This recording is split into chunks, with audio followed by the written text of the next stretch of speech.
Европската народна партија, која ги обединува партиите од десниот центар, социјалдемократите и либералите, го задржа мнозинството во новиот состав на Европскиот парламент, покажуваат првите привремени резултати од европските избори што завршија синоќа. Според делумните резултати, Европската народна партија ќе има 189 пратеници, социјалдемократите 135, а либералите 80 пратеници. Тие три најголеми политички групи според привремените резултати ќе имаат 404 пратеници, додека во претходниот состав имаа 417. Новиот состав на Европската народна партија има 720 пратеници, а за избор на председател на комисијата потребно е убедливо мнозинство, односно 361 пратеник.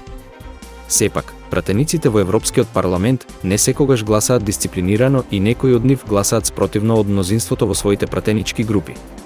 Така, во 2019 година, Урсула фон дер Лајен имаше мнозинство од само 9 гласа, иако трите најголеми партии кои го поддржаа нејзиниот избор за председателка на комисијата имаа убедливо мнозинство од 417 пратеници во парламентот, кој тогаш имаше 705 пратеници.